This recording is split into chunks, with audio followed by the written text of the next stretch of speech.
तो क्लोई उन्हें बताती है कि साइंटिस्ट्स ने सब्जेक्ट एन का खून इस्तेमाल करके एक जेनेटिक हाइब्रिड बनाया जिसका नाम एडम है, जो आदमी और मॉन्स्टर का मिक्स है। फिर जेम्स सुझाव देता है कि उन्हें दूसरे एंट्रेंस से निकल जाना चाहिए, पर क्लोई बताती है कि वही एरिया है जहां से एडम का सब कुछ शुरू हुआ था। वहां पर 20 से ज्यादा एम्प्लॉइज इन्फेक्ट हो गए थे और वही अब मॉन्स्टर्स बन गए हैं जिनके साथ वो अब लड़ रहे हैं। जेम्स को याद आता है कि मैप में एक तीसरा टनल भी दिख रहा था, इसलिए उन्हें उसे ढूंढना होगा ताकि वो निकल सके। क्लोई दोबारा उल्टी करती है और ट्रियो रूम से निकल पड़ते हैं। वो चुपके से एक और वेंट ढूंढ लेते हैं और जब तक जेम्स उसे खोलने की कोशिश करता है, क्लोई समझाती रहती है कि एडम पहला सक्सेसफुल हाइब्रिड था जो 30 साल पहले एक एम्ब्रियो से बनाया गया था। उसे यहाँ रोकने के लिए लाया गया था, लेकिन एक्सपेरिमेंटेशन के कारण वो अनस्टेबल हो गया और टूट पड़ा। जेम्स आखिरकार वेंट खोल लेता है, पर जाने से पहले ओएल के एक आदमी ने उन्हें ढूंढ लिया। ग्रुप उसे चुप रहने के लिए कहता है, लेकिन वो नहीं सुनता और उसका शोर एक मॉन्स्टर को आकर्षित करता है जो आसानी से उसे मार डालता है।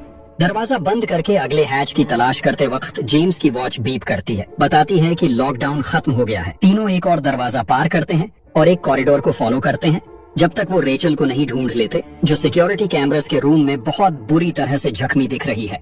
क्लोई नोटिस करती है कि दुश्मन आ रहा है। मार्शल रेचल को अपने साथ ले जाने की कोशिश करता है, लेकिन क्लोई पॉइंट करती है कि वो इन्फेक्टेड है और इसका कोई इलाज नहीं है।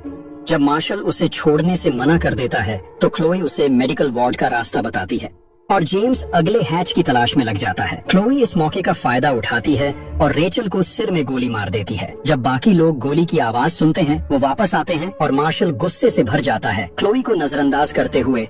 जब वो कहती है कि उसने रेचल को एक मॉन्स्टर के दुख से बचाया, मार्शल क्लोई पर चिल्लाकर उसे मारने की धमकी देता है, लेकिन जेम्स उसे रोक देता है। इतनी शोर शराबा मॉन्स्टर का ध्यान खींच लेता है जो जल्दी ही दरवाजे पर नजर आता है, तो मार्शल और जेम्स इस पर गोली चलाना शुरू कर देते हैं, लेकिन कोई फायदा नहीं होता। जब उनके बुलेट्स खत्म हो जाते हैं, ग्रुप भाग जाता है और गलती से 2 हिस्सों में बंट जाता है, जबकि मॉन्स्टर उनका पीछा करता है। जेम्स और क्लोई एक मेडिकल वार्ड में हैं, जहां एक बॉडी तुरंत हिलना शुरू करती है और गरजती है। क्लोई उसके चेहरे को एक पिलो से ढक देती है और जेम्स उसे अपनी छुरी देता है ताकि वो उसे जान से मार सके। इस बीच मार्शल मॉर्ग तक पहुंच जाता है और एक बॉडी के पास फ्रीजर में छुपने का फैसला करता है। तभी जेम्स उसे कांटेक्ट करता है और मार्शल सुनता है कि एक मॉन्स्टर मेडिकल बे में घुसने की कोशिश कर रहा है। जेम्स और क्लोई दरवाजा बंद रखने की पूरी कोशिश करते हैं, जबकि मार्शल उनकी मदद के लिए बाहर निकलने की कोशिश करता है, लेकिन उसे पता चलता है कि फ्रीजर का दरवाजा अंदर से नहीं खुलता। अचानक बॉडी जाग जाती है